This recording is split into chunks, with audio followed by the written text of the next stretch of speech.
ಆತ್ಮೀಯ ಮಾಧ್ಯಮ ಮಿತ್ರರೇ, ಈ ದಿನದ ಪತ್ರಿಕಾಗೋಷ್ಠಿಗೆ ನಿಮ್ಮೆಲ್ಲರಿಗೂ ಸ್ವಾಗತ. ಹಾಗೆ ಈ ಪತ್ರಿಕಾಗೋಷ್ಠಿ ಕರ್ನಾಟಕ ರಾಜ್ಯ ಮುಸ್ಲಿಂ ಒಕ್ಕೂಟದ ವತಿಯಿಂದ ಆಗುತ್ತಿರುವ ಪತ್ರಿಕಾಗೋಷ್ಠಿಯಲ್ಲಿ ವೇದಿಕೆ ಮೇಲೆ ಹಾಜರಿರುವವರು ನಾನು ಸುಹೇಲ್ ಅಹಮದ್, ಸಂಚಾಲಕರು ಮುಸ್ಲಿಂ ಒಕ್ಕೂಟ, ಹಾಗೆ ಯಾಹ್ಯಾ ದಾಮೋದಿ, ರಾಜ್ಯ ಸಂಚಾಲಕರು ಮುಸ್ಲಿಂ ಒಕ್ಕೂಟ, ಹಾಗೆ ಹ್ಯಾರಿಸ್ ಸಿದ್ದಿಕಿ, ರಾಜ್ಯ ಸಂಚಾಲಕರು ಮುಸ್ಲಿಂ ಒಕ್ಕೂಟ, ಹಾಗೆ ತನ್ವೀರ್ ಅಹಮದ್, ಸಂಚಾಲಕರು ರಾಜ್ಯ ಮುಸ್ಲಿಂ ಒಕ್ಕೂಟ. ಸ್ನೇಹಿತರೆ, ಈ ದಿನದ ಸುದ್ದಿಗೋಷ್ಠಿ ಕರೆಯುವ ಉದ್ದೇಶ ಮತ್ತು ಕಾರಣ 2023ರ ವಿಧಾನಸಭೆ ಚುನಾವಣೆಯಲ್ಲಿ ಕಾಂಗ್ರೆಸ್ ಪಕ್ಷ ತನ್ನ ಪ್ರಣಾಳಿಕೆಯಲ್ಲಿ ಮುಸ್ಲಿಂ ಸಮುದಾಯವನ್ನು ಕುರಿತು 16 ಭರವಸೆಗಳನ್ನ ಕೊಟ್ಟಿತ್ತು. ವಿಶೇಷವಾಗಿ ಹಿಜಾಬ್ ರದ್ದತಿ, 2B ಮೀಸಲಾತಿ, ಕ್ಯಾಟಲ್ ಗೋಹತ್ಯೆ ನಿಷೇಧ ಕಾಯ್ದೆಗೆ ತಿದ್ದುಪಡಿ, ಮತಾಂತರ ನಿರ್ಬಂಧ ಕಾಯ್ದೆ ವಾಪಸ್, ಜಾತಿ ಸಮೀಕ್ಷೆ ವರದಿ, ಅಲ್ಪಸಂಖ್ಯಾತರಿಗೆ 10 ಕೋಟಿ ಬಜೆಟ್ ಹಂಚಿಕೆ, ವಕ್ಫ್ ಆಸ್ತಿಗಳ ರಕ್ಷಣೆ ಕ್ರಮ, ಮುಸ್ಲಿಮರಿಗೆ ಜನಸಂಖ್ಯೆಗೆ ಅನುಗುಣವಾಗಿ ರಾಜಕೀಯ ಪ್ರಾತಿನಿಧ್ಯ, ಮುಸ್ಲಿಮರ ಶೈಕ್ಷಣಿಕ ಏಳಿಗೆಗೆ ನೆರವು ಹಾಗೂ SIR ವಿರುದ್ಧ ಸೂಕ್ತ ರಾಜಕೀಯ ರಣತಂತ್ರ ಇವುಗಳನ್ನು ಈಡೇರಿಸುವ ಸಂಬಂಧ ಚುನಾವಣಾ ಪ್ರಣಾಳಿಕೆಯಲ್ಲಿ ವಾಗ್ದಾನ ಕೊಟ್ಟಿತ್ತು. SIR ಇತ್ತೀಚಿನ ಒಂದು ವಿಷಯ. ಕಾಂಗ್ರೆಸ್ ಸರ್ಕಾರ ಅಧಿಕಾರಕ್ಕೆ ಬಂದು 3 ವರ್ಷ ಆದರೂ ಕೂಡ ಈ ಯಾವುದೇ ಮುಸ್ಲಿಂ ಸಮುದಾಯಕ್ಕೆ ನೀಡಿದಂತಹ ಪ್ರಮುಖ ಆಶ್ವಾಸನೆ ಮತ್ತು ಭರವಸೆಗಳ ಸಂಬಂಧ ಕಾರ್ಯಪ್ರವೃತ್ತ ಆಗಿ ಈ ಈಡೇರಿಕೆಗಳನ್ನ ಈ ತನಕ ಈಡೇರಿಸುವುದಿಲ್ಲ. ಆ ಹೊತ್ತಿನಲ್ಲಿ ಕರ್ನಾಟಕ ರಾಜ್ಯ ಮುಸ್ಲಿಂ ಒಕ್ಕೂಟ ಬೆಂಗಳೂರಿನ ಟೌನ್ ಹಾಲ್ನಲ್ಲಿ ಒಂದು ಮುಸ್ಲಿಂ ಸಮಾವೇಶ ಮಾಡುತ್ತೆ. ಆ ಸಮಾವೇಶದಲ್ಲಿ ರಾಜ್ಯದೆಲ್ಲೆಡೆ ಮುಸ್ಲಿಂ ಸಂಘಟನೆಗಳು, ಸಂಘ ಸಂಸ್ಥೆಗಳು, ಉಲಮಾ ಜಮಾತ್ಗಳು, ಮುಸ್ಲಿಂ ಸಮುದಾಯದ ಸಾಮಾಜಿಕ ಕಾರ್ಯಕರ್ತರು ಮತ್ತು ಚಳವಳಿಗಾರರು, ವಕೀಲರು, ಹೀಗೆ ಒಂದು ದೊಡ್ಡ ವರ್ಗವೇ ಆ ಸಮಾವೇಶದಲ್ಲಿ ಭಾಗಿಯಾಗಿ ಒಕ್ಕೊರಲಿನಿಂದ ಆ ಸಮಾವೇಶದಲ್ಲಿ 10 ಅಂಶಗಳಿರುವ ಒಂದು ಕಾಂಗ್ರೆಸ್ ಸರ್ಕಾರದ ವಾಗ್ದಾನಗಳು ಮತ್ತು ಕಾರ್ಯವೈಖರಿಯ ಮೌಲ್ಯಮಾಪನ ಅಂತ ಒಂದು ಪುಸ್ತಕ ಬಿಡುಗಡೆ ಮಾಡ್ತೀವಿ. ಆ ಪುಸ್ತಕ ಬಿಡುಗಡೆಗೆ ರಾಜ್ಯವ್ಯಾಪಿ ತುಂಬ ವ್ಯಾಪಕವಾದ ಮನ್ನಣೆ, ಚರ್ಚೆಗೆ ಒಳಗಾಗಿ ತುಂಬ ಒಳ್ಳೆಯ ಸ್ಪಂದನೆ ಸಿಕ್ಕಿರುತ್ತೆ. ಆ ಸಮಾವೇಶದ ನಂತರ ರಾಜ್ಯದಲ್ಲೂ ಕೂಡ ಮುಖ್ಯಮಂತ್ರಿ ಬದಲಾಗ್ತಾರೆ, ಕಾಂಗ್ರೆಸ್ ಅಧ್ಯಕ್ಷರು ಬದಲಾಗ್ತಾರೆ. ಆ ಕಾರಣಕ್ಕೆ ನಾವು ಈ ಸರ್ಕಾರ, ಈ ಮುಖ್ಯಮಂತ್ರಿಗಳಿಗೆ ಮತ್ತೆ ಟೇಕ್ ಆಫ್ ಆಗಲು ಒಂದಿಷ್ಟು ಸಮಯ ಕೊಡಬೇಕು ಅಂತ ನಮ್ಮ ಸಂಘಟನೆ ಕಾರ್ಯದಲ್ಲಿ ನಿರತರಾಗಿದ್ದು, ನಮ್ಮ ಬೆಂಗಳೂರಿನ ಟೌನ್ ಹಾಲ್ ಸಮಾವೇಶದ ನಂತರ ಆ ಸಮಾವೇಶದ ಹೊತ್ತಿನಲ್ಲೇ ಕಾಂಗ್ರೆಸ್ ಸರ್ಕಾರ ಹಿಜಾಬ್ ರದ್ದತಿಯನ್ನು ವಾಪಸ್ ತಗೊಳ್ತು. ಅದೊಂದು ಬೇಡಿಕೆ ಈಡೇರಿಸಿದೆ. ಉಳಿದ 9 ಬೇಡಿಕೆಗಳು ರಾಜ್ಯ ಸರ್ಕಾರ, ಕಾಂಗ್ರೆಸ್ ಸರ್ಕಾರ ತುರ್ತಾಗಿ ಗಮನಹರಿಸಿ ನಿರ್ಲಕ್ಷ್ಯ ಧೋರಣೆ ಮಾಡದೆ ಗಮನಹರಿಸಬೇಕು ಅಂತ ನಮ್ಮ ಆಗ್ರಹ. ಈ ನಿಟ್ಟಿನಲ್ಲಿ ಮುಸ್ಲಿಂ ಒಕ್ಕೂಟ ಮುಂದಿನ ದಿನಗಳಲ್ಲಿ ಮತ್ತೆ ರಾಜ್ಯವ್ಯಾಪಿ ಆಗ್ರಹ ಅಭಿಯಾನವನ್ನು ಮಾಡ್ತಾ ಇದೆ. ರಾಜ್ಯದ ಎಲ್ಲ ಜಿಲ್ಲೆಗಳಲ್ಲೂ ಈ ನಮ್ಮ ಏನು ಮುಸ್ಲಿಂ ಒಕ್ಕೂಟದಿಂದ ಬಿಡುಗಡೆಯಾಗಿರುವ ಪುಸ್ತಕ ಇದೆ, ಅದನ್ನು ಬಿಡುಗಡೆಗೊಳಿಸಿ ಸಮುದಾಯಕ್ಕೆ ತಲುಪಿಸುವ ನಿಟ್ಟಿನಲ್ಲಿ ಪ್ರಯತ್ನ ಮಾಡಲಾಗುವುದು. ಹಾಗೆಯೇ ಜಮಾತ್, ಧಾರ್ಮಿಕ ಸಂಘ ಸಂಸ್ಥೆಗಳು, ಉಲಮಾಗಳ ಮೂಲಕ, ಮಸೀದಿಗಳ ಮೂಲಕ, ಸಹಿ ಸಂಗ್ರಹ ಅಭಿಯಾನದ ಮೂಲಕ ಜನಸಾಮಾನ್ಯರಿಗೆ ಇದನ್ನು ತಲುಪಿಸುವ ಪ್ರಯತ್ನ ಮುಂದಿನ ದಿನಗಳಲ್ಲಿ ಮಾಡಲಾಗುತ್ತೆ. ಹಾಗೆ ಬೆಂಗಳೂರಿನ ಟೌನ್ ಆದಂತಹ ಒಂದು ಸಮಾವೇಶವನ್ನು ದಾವಣಗೆರೆಯಲ್ಲೂ ಮುಂದಿನ ದಿನಗಳಲ್ಲಿ ಒಂದು ಸಮಯ ನಿಗದಿ ಮಾಡಿ ದಾವಣಗೆರೆಯಲ್ಲೂ ಆ ರೀತಿ ಸಮಾವೇಶ ಮಾಡಬೇಕು ಅಂತ ತೀರ್ಮಾನಿಸಲಾಗಿದೆ. ದಾವಣಗೆರೆ ನಂತರ ಮಂಗಳೂರಿನಲ್ಲೂ ಕೂಡ ನಾವು ನಮ್ಮ ಸಮಾವೇಶನ ಮಾಡಬೇಕು ಅಂತ ನಿರ್ಧರಿಸಿದ್ದೀವಿ. ತಮ್ಮೆಲ್ಲರಿಗೂ ಗೊತ್ತಿರುವಂತೆ ಕಳೆದ ವಿಧಾನಸಭೆ ಚುನಾವಣೆಯಲ್ಲಿ ಕರ್ನಾಟಕದಲ್ಲಿ ಕಾಂಗ್ರೆಸ್ ಪಕ್ಷಕ್ಕೆ ಅದ್ಭುತ ಗೆಲುವು ಮತ್ತು ಅಬ್ಸಲ್ಯೂಟ್ ಮೆಜಾರಿಟಿ ಬರುವುದರಲ್ಲಿ ಮುಸ್ಲಿಂ ಸಮುದಾಯ ಒಮ್ಮತವಾಗಿ ಏಕಪಕ್ಷೀಯವಾಗಿ ಮತ ಚಲಾಯಿಸಿದ್ದು ಪ್ರಮುಖ ಕಾರಣ ಎಂದು ರಾಜಕೀಯದಲ್ಲಿರುವವರಿಗೆ ಎಲ್ಲರಿಗೂ ಗೊತ್ತಿದೆ. ಅದು ಕಾಂಗ್ರೆಸ್ ಪಕ್ಷಕ್ಕೂ ಗೊತ್ತಿದೆ, ರಾಜ್ಯದ ಜನತೆಗೂ ಗೊತ್ತಿದೆ. ಆ ನಿಟ್ಟಿನಲ್ಲಿ ಆದಷ್ಟು ಬೇಗ ಕಾಂಗ್ರೆಸ್ ಸರ್ಕಾರ ಸಮುದಾಯದ ಉಳಿದ ಏನು ಕಾಂಗ್ರೆಸ್ ಪಕ್ಷ ತನ್ನ ಚುನಾವಣಾ ಪ್ರಣಾಳಿಕೆಯಲ್ಲಿ ಮುಸ್ಲಿಂ ಸಮುದಾಯನ ಕುರಿತು ನೀಡಿದೆ ಅದನ್ನು ಈಡೇರಿಸುವ ಸಂಬಂಧ ಕಾರ್ಯಪ್ರವೃತ್ತ ಆಗಬೇಕು ಅಂತ ನಮ್ಮ ಕರ್ನಾಟಕ ಮುಸ್ಲಿಂ ಒಕ್ಕೂಟದ ಆಗ್ರಹ ಆಗಿದೆ. ಹಾಗಾಗಿ ಏನು ಕರ್ನಾಟಕ ರಾಜ್ಯ ಮುಸ್ಲಿಂ ಒಕ್ಕೂಟ ಕರ್ನಾಟಕ ರಾಜ್ಯದ ಮುಸ್ಲಿಂ ಸಂಘ ಸಂಸ್ಥೆಗಳು, ಜಮಾತ್ಗಳು ಮತ್ತು ಸಂಘಟನೆಗಳನ್ನು ಪ್ರತಿನಿಧಿಸುವ ಒಂದು ವೇದಿಕೆಯಾಗಿದೆ. ಇದು ಯಾವುದೇ ರಾಜಕೀಯ ಪಕ್ಷದ ಅಥವಾ ರಾಜಕೀಯ ವ್ಯಕ್ತಿಯ ಪರ ವಿರೋಧ ಸಂಘಟನೆ ಅಲ್ಲ. ಇದು ಸಮಸ್ತ ಕರ್ನಾಟಕ ರಾಜ್ಯದ ಮುಸ್ಲಿಮರನ್ನು ಪ್ರತಿನಿಧಿಸುವ ವೇದಿಕೆಯಾಗಿದೆ. ಸಂವಿಧಾನ ಮತ್ತು ಪ್ರಜಾಸತ್ತಾತ್ಮಕ ರೀತಿಯಲ್ಲಿ ಸಮುದಾಯದ ಆ ಕಾಲದ ಬೇಡಿಕೆಯ ವಿಷಯಗಳಿಗೆ ಸ್ಪಂದಿಸಿ ಸಮುದಾಯವನ್ನು ಸಂಘಟಿಸಿ ಸರ್ಕಾರದ ಗಮನ ಸೆಳೆಯುವುದು ಪ್ರಜಾಸತ್ತಾತ್ಮಕವಾಗಿ ತನ್ನ ಹಕ್ಕು ಮತ್ತು ನ್ಯಾಯದ ಬೇಡಿಕೆಗಳನ್ನು ಈಡೇರಿಸುವ ಸಂಬಂಧ ಸೃಜನೆ ಮಾಡಿಕೊಂಡಿರುವ ಒಂದು ರಾಜ್ಯ ಮಟ್ಟದ ವೇದಿಕೆಯಾಗಿರುತ್ತೆ. ಈ ವೇದಿಕೆಯು ಕಾಲಕ್ಕೆ ಎಲ್ಲ ಸರ್ಕಾರಗಳಿಗೂ ತನ್ನ ಒತ್ತಡ ನಿರ್ಮಾಣದ ಮೂಲಕ ಸಮುದಾಯದ ಒಳತು ಮತ್ತು ಹಿತಾಸಕ್ತಿಯ ವಿಷಯಗಾಗಿ ಧ್ವನಿ ಎತ್ತಿ ಹೋರಾಟ ಮಾಡುತ್ತೆ. ಧನ್ಯವಾದಗಳು. ವಿರುದ್ಧ ಇದು ಎಕ್ಸಸೈಸ್ ಸ್ಪೆಷಲ್ ಪೊಲಿಟಿಕಲ್ ಸ್ಟ್ರಾಟಜಿ ಮಾಡಬೇಕಂತ ನಾವು ಕೇಳಿದ್ದೀವಿ. ಇದರಲ್ಲಿ ನಿಮ್ಗೆ ನೆನಪಿರಲಿ, ಇದು ನಾವು ಮೇದಲ್ಲಿ ಕೇಳಿದ್ವಿ. ಈ ರಿಪೋರ್ಟು ಮೇದಲ್ಲಿ ನಾವು ಇಶ್ಯೂ ಮಾಡಿದ್ವಿ. ಅದರಲ್ಲಿ ನಾವು ಒಂದು ಏನಂದರೆ ಪ್ರಾಪರ್ ಟ್ರೈನಿಂಗ್ಸ್ ಜನರಲ್ ಏನೇನಿರುತ್ತೆ, BLAಗಳು ಮತ್ತು ಪ್ರಾಪರ್ ಟ್ರೈನಿಂಗ್ಸ್ ಮತ್ತು PRC ಅಂಥದ್ದು ಡಾಕ್ಯುಮೆಂಟೇಶನ್ ಪ್ರೊವೈಡ್ ಮಾಡಬೇಕಂತದ್ದು ಒಂದು ಕೇಳಿದ್ದೀವಿ. ಈಗ ಇದಾದ ತಕ್ಷಣ ಈ ಪ್ರಕಾರ SIR ಹೋಗ್ತಾ ಇದೆ. ನಾವು ಏನು ಕೇಳ್ತಾ ಇದ್ದೀವಿ, ಇದರಲ್ಲಿ ಸೋಷಲ್ ಆಡಿಟ್ನು ಮಾಡ್ಬೋದು ಕರ್ನಾಟಕ ಸ್ಟೇಟ್ ಗೌರ್ಮೆಂಟ್ ಕಡೆಯಿಂದ to minimise the impact, to ensure no genuine voter is left out. ಅದಕ್ಕೋಸ್ಕರ ಇದು ಡ್ರಾಫ್ಟ್ ಲಿಸ್ಟ್ ಪಬ್ಲಿಷ್ ಆದಮೇಲೆ ನಾವು ಒಂದು ಸೋಷಲ್ ಆಡಿಟ್ ಕರ್ನಾಟಕ ಗೌರ್ಮೆಂಟ್ ಕಡೆಯಿಂದ ಮಾಡೋದು ರಿಕ್ವೆಸ್ಟ್ ಮಾಡ್ತಾ ಇದ್ದೀವಿ.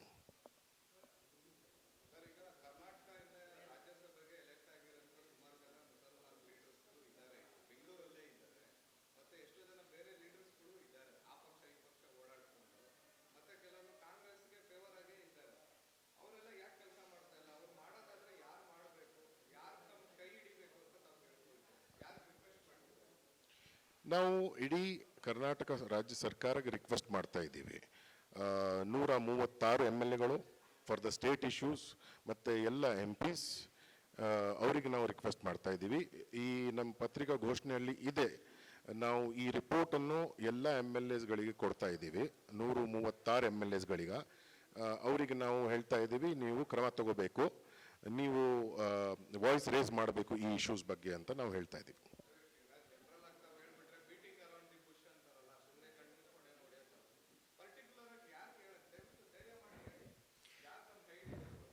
ಇಲ್ಲ, ಇದು ಸರ್ಕಾರನೇ ಕಾಂಗ್ರೆಸ್ ಏನು ಪ್ರಣಾಳಿಕೆಯಲ್ಲಿ ಘೋಷಣೆ ಮಾಡಿತ್ತು ಆ ಸರ್ಕಾರನೇ ಆಡಳಿತದಲ್ಲಿರೋದ್ರಿಂದ ನೇರವಾಗಿ ನಾವು ನಮ್ಮ ಈ ಎಲ್ಲ ಸಮಗ್ರ ವರದಿಯನ್ನು ಮುಖ್ಯಮಂತ್ರಿ ಮತ್ತು ಉಪಮುಖ್ಯಮಂತ್ರಿಗಳ ಕಚೇರಿಗೆ ತಲುಪಿಸಿದ್ದೀವಿ.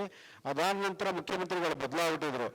ಈಗ ಕಾಂಗ್ರೆಸ್ ಪಕ್ಷದ ಅಧ್ಯಕ್ಷರು, ಮುಖ್ಯಮಂತ್ರಿಗಳು, ಉಪಮುಖ್ಯಮಂತ್ರಿಗಳು ಮತ್ತು ಮುಸ್ಲಿಂ ಜನಪ್ರತಿನಿಧಿಗಳು ಮತ್ತು ಶಾಸಕರು ಹಾಗೆ ಈ ಒಟ್ಟಾರೆ ಎಲ್ಲ ಕಾಂಗ್ರೆಸ್ ಶಾಸಕರುಗಳಿಗೂ ಕೂಡ ಸಂಸದರಿಗೂ ಕೂಡ ನಮ್ಮ ಆಗ್ರಹ ಇದೆ. ಇದರಲ್ಲಿ ಮುಚ್ಚುಮರೆ ಏನೂ ಇಲ್ಲ.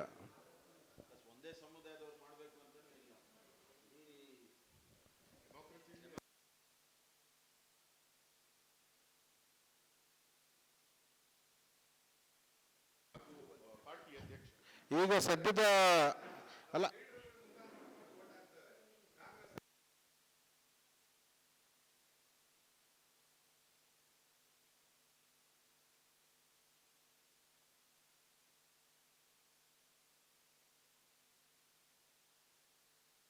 ಹೌದೌದು, ದುರದೃಷ್ಟವಾದ ಅದು ಜನ ಮತ ಚಲಾಯಿಸಿದ ಮೇಲೆ ಮತ್ತೆ ಸರ್ಕಾರಗಳಿಗೆ, ಪ್ರಭುತ್ವಗಳಿಗೆ ಬಡಿದೆಬ್ಬಿಸಿ ತಮ್ಮ ಆಶ್ವಾಸನೆಗಳನ್ನ, ತಮ್ಮ ಭರವಸೆಗಳನ್ನ ಈಡೇರಿಸ್ಕೊಳ್ಳೋದು ತೀರಾ ಸಹಜವಾದ ಪ್ರಜಾಸತ್ತಾತ್ಮಕ ಪ್ರಕ್ರಿಯೆ.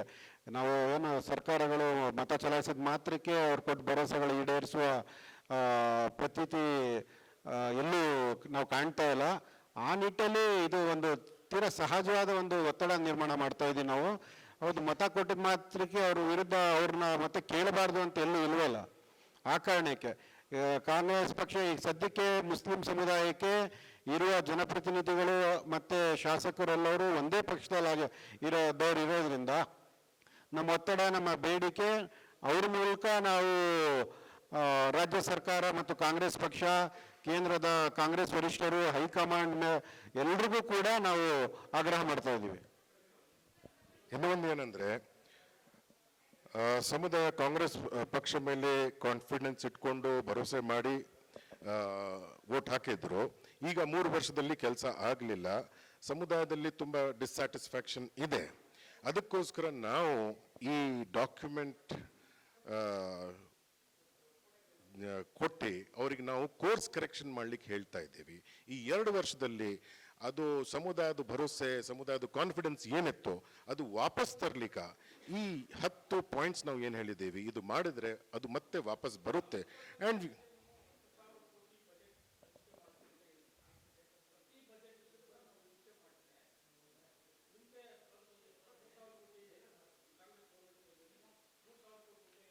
$4,600 ಚಿಲ್ಲರೆ ಈಗ.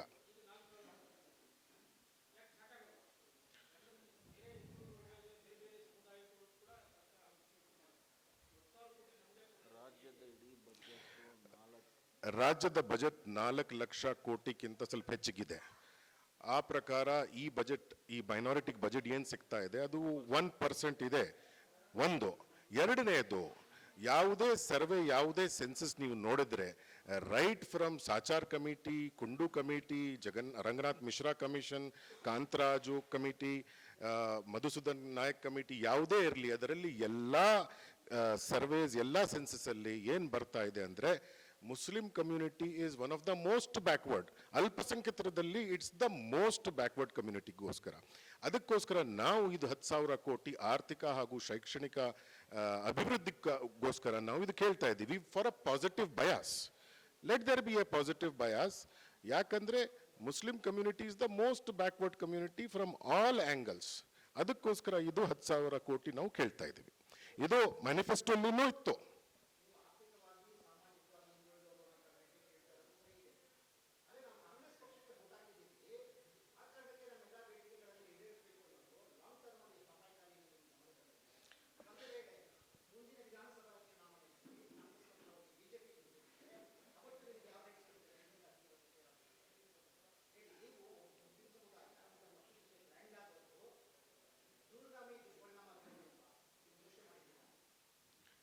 ಇಲ್ಲಿ ಕೇಳಿ,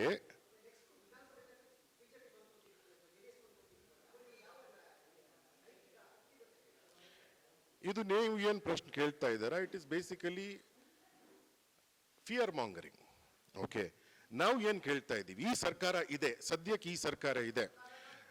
ಒಂದು ನಿಮಿಷ, ನಾನು ಮುಗಿಸ್ಬಿಡ್ತೀನಿ ನನ್ನ ಮಾತು. ಈ ಸರ್ಕಾರ ಇದೆ, ನಾವು ಇಷ್ಟು ಬೇಡಿಕೆ ಅಂತ ಕೇಳ್ತಾ ಇದ್ದೀವಿ. ಇದರಲ್ಲಿ most of them have been promised in the manifesto. Election ಇನ್ನೂ ಇಲ್ಲ, ಇದು ಆಗಬೇಕು. Just because of the fear of one party ನಾವು ನಮ್ಮ ಅಭಿವೃದ್ಧಿ ಮರಿಬೇಕು ಅಂತ ಎಲ್ಲಿ ಇಲ್ಲ. ಅದು ತಪ್ಪದು. ಅದಕ್ಕೋಸ್ಕರ ಕಾಂಗ್ರೆಸ್ ಅವರು ಮ್ಯಾನಿಫೆಸ್ಟೋಲ್ಲಿ ಹೇಳಿದ್ರು ಇದು ಮಾಡಬೇಕು, ಇದೇ ಸರಿ. That is why it was told. ಅದಕ್ಕೋಸ್ಕರ ಈ 2 ವರ್ಷದಲ್ಲಿ ಕೋರ್ಸ್ ಕರೆಕ್ಷನ್ ಆಗ್ಬೇಕಂತ ಹೇಳ್ತಾ ಇದ್ದೇವೆ. ನಮ್ಗೆ ನಂಬಿಕೆ ಇದೆ, ದೇರ್ ಆರ್ ರೀಸನಬಲ್ ಪೀಪಲ್, ಅವ್ರು ಕೋರ್ ಕರೆಕ್ಷನ್ ಮಾಡ್ತಾರ. 3 ವರ್ಷದಲ್ಲಿ ಯಾಕೆ ಆಗಲಿಲ್ಲ ಅದು ಬೇರೆ ಕತೆ. ಈ 2 ವರ್ಷದಲ್ಲಿ ನಾವು ಜ್ಞಾಪಕ ಮಾಡಿಸ್ತಾ ಇದ್ದೀವಿ, this was promised to a community which has been told again and again in various reports, ಇದು ಬ್ಯಾಕ್ವರ್ಡ್ ಕಮ್ಯುನಿಟಿ ಅಂತು. ಅದಕ್ಕೋಸ್ಕರ ನಾವು ಹೇಳ್ತಾ ಇದ್ದೀವಿ ಇದೆಲ್ಲ ಬೇಡಿಕೆಗಳು for the sake of betterment of the community and per se of the state and the country ಈ ಮಾಡಬೇಕಂತ.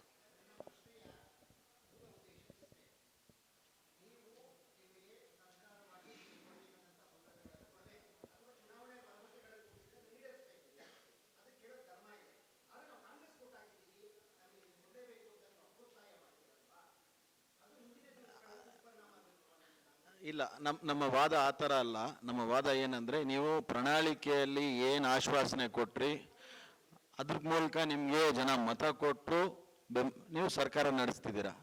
ನೀವು ಏನು ಪ್ರಣಾಳಿಕೆಯಲ್ಲಿ ಆಶ್ವಾಸನೆ ಕೊಟ್ರಿ ಅದು ಈಡೇರಿಸ್ರಿ ಅಂತ ಕೇಳ್ತಿರೋದು ನಾವು. ಅದು ಯಾರು ಇಲ್ಲ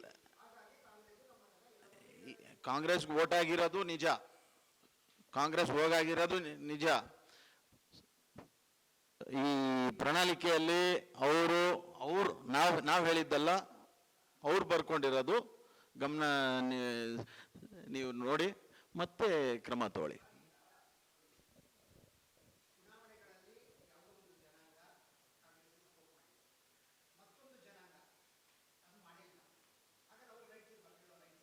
ಎಲ್ಲರೂ ಕೇಳಬೇಕು. ಗವರ್ಮೆಂಟ್ ಬಂದ ಮೇಲೆ as per the people's representation act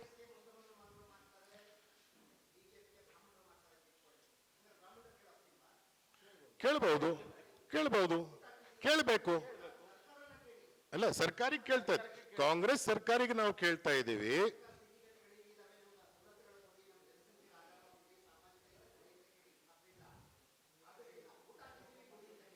ಇಲ್ಲ, ಬಹುಶಃ ತಾವು ನಮ್ಮ ರಿಪೋರ್ಟ್ ನೋಡಲಿಲ್ಲ. ಆ ರಿಪೋರ್ಟ್ ಅಲ್ಲಿ ನಾವು ಕ್ಲಿಯರ್ ಆಗಿ ಹೇಳಿದ್ದೇವೆ. ಮ್ಯಾನಿಫೆಸ್ಟೋ ಅಲ್ಲಿ ಹಿಂಗಿತ್ತು. ಈ for example category 2B restore ಮಾಡಲಿಲ್ಲ ಅಂದ್ರೆ, ಮುಂದಿನ ದಿವಸ ಇದು ರಿವೋಕ್ ಆಗಲಿಲ್ಲ ಅಂದ್ರೆ ಏನೋ ಲಾಸ್ ಆಗುತ್ತೆ ಕಮ್ಯುನಿಟಿಗೆ, ಅದು ಬರ್ದಿದ್ದೀವಿ. ಯಾಕೆ ಮಾಡಬೇಕು ಅಂತ ಅದು ಬರ್ದಿದ್ದೀವಿ. ಅದು ಎಲ್ಲ ರಿಪೋರ್ಟ್ಸ್ ಇಂದ ರೆಫರೆನ್ಸ್ ಕೊಟ್ಟಿದ್ದೀವಿ. ಅದರಲ್ಲಿ ಎಲ್ಲಿನೂ ನಾವು ಹೇಳಲ್ಲ ನಾವು ವೋಟ್ ಹಾಕಿದ್ದೀವಿ ಅದಕ್ಕೆ ಕೊಡ್ರಿ ಅಂತ. ಬಟ್ ವೋಟ್ ಹಾಕಿದ್ದೀವಿ ಅದು ನಿಜ. ಮ್ಯಾನಿಫೆಸ್ಟೋ ಅಲ್ಲಿ ಇತ್ತು, ಅದೂ ನಿಜ. ಇದು ಪ್ರಾಬ್ಲಮ್ಸ್ ಇದೆ, ಅದೂ ನಿಜ. ಸಾಲ್ವ್ ಮಾಡಬಹುದು, ಮಾಡಬೇಕು ಅಂತೂ ಅದೂ ನಿಜ.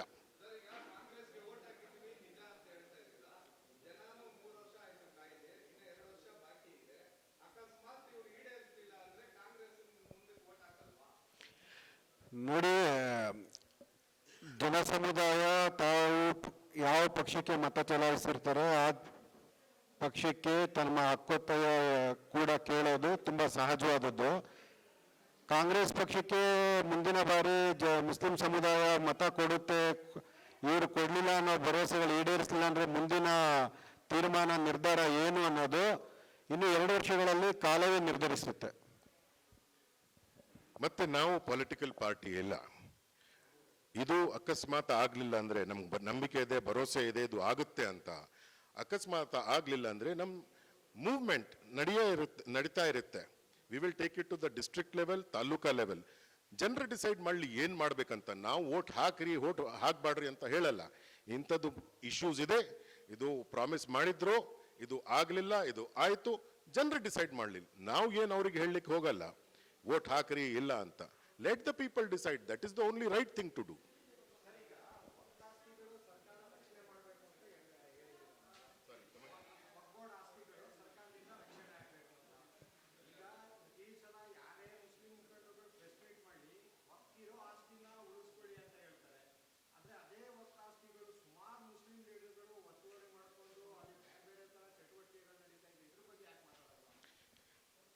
ನಮ್ಮ ರಿಪೋರ್ಟ್ ನೋಡಿದ್ರೆ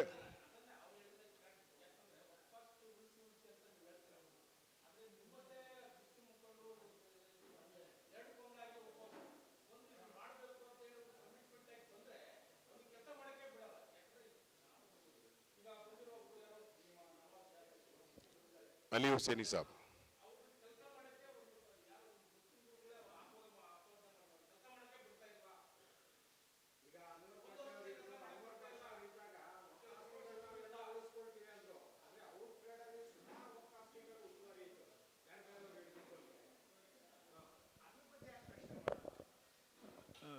जहाँ तक वक्फ का सवाल है, वक्फ की हिफाजत का सवाल है, ये हुकूमत पर है। हुकूमत को चाहिए कि वो मेजर अख्तियार करें कि किसके पास है उसको वापस लें, उसकी आमदनी हमारी मुस्लिम जो कम्युनिटी है उसके ऊपर सर्व करें। वो हुकूमत का काम है, हमारा काम नहीं है प्रोटेक्शन का। क्यों?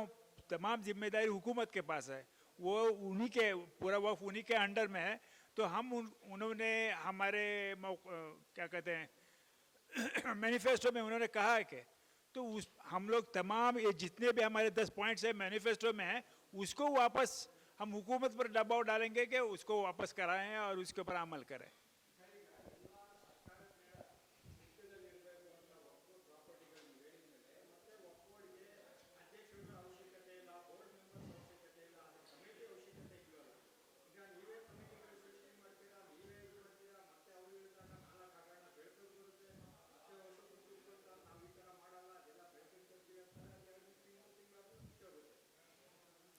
ಅದಕ್ಕೋಸ್ಕರನೇ ನಾವು ಇದರಲ್ಲಿ ಕೇಳ್ತಾ ಇದ್ದೀವಿ, ವಕ್ಫ್ ಆಸ್ತಿಯಿಂದ ರಕ್ಷಣೆ ಮಾಡಬೇಕು, ಅಭಿವೃದ್ಧಿ ಮಾಡಬೇಕು.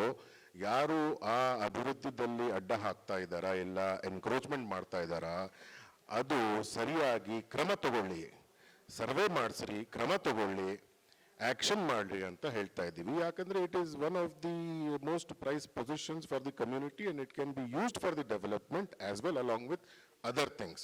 ಆ ನಮ್ಮ ರಿಪೋರ್ಟಲ್ಲಿ, ನಮ್ಮ ಬೇಡಿಕೆಯಲ್ಲಿ ಏನು ಹೇಳ್ತಾ ಇದ್ದೀವಿ, ಕ್ರಮ ತಗೊಳ್ಳಿ, ಯಾರೇ ಇರಲಿ, ನಮ್ಮ ಸಮುದಾಯದಿಂದ ಪೊಲಿಟಿಕಲ್ ಲೀಡರ್ಶಿಪ್ ಇರಲಿ, ಇಲ್ಲ ಯಾರು ಬೇರೆಯವರು ಇರಲಿ, ಕ್ರಮ ತಗೊಳ್ಳಿ, take strict action to ensure waqf properties are protected and developed ಅಂತ.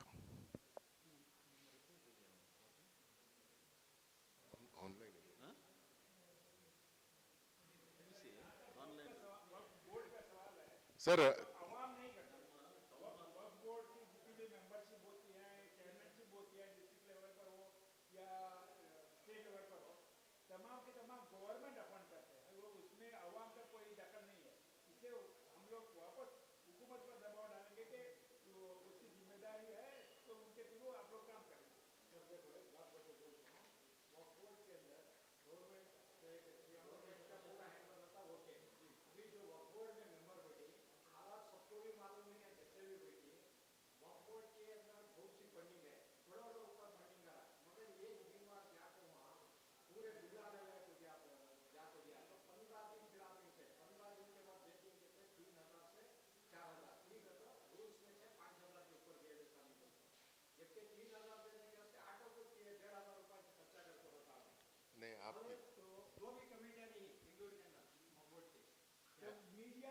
आपका इंफॉर्मेशन शायद सही नहीं है, वक्फ काउंसिल के तहत देखना, आपका इंफॉर्मेशन थोड़ा सा अलग है।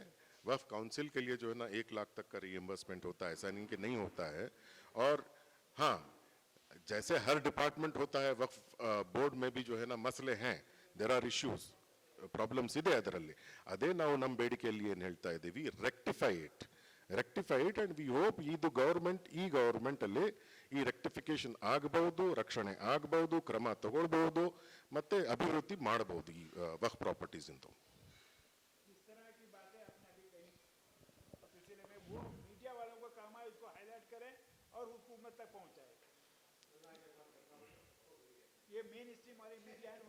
ಅಲ್ಲಲ್ಲ, ವಕ್ಫ್ ಸಂಬಂಧ ವಿಷಯಗಳು ಕೂಡ ಎಲ್ಲ ಸಮುದಾಯದ ನಿಯಂತ್ರಣದಲ್ಲಿಲ್ಲ.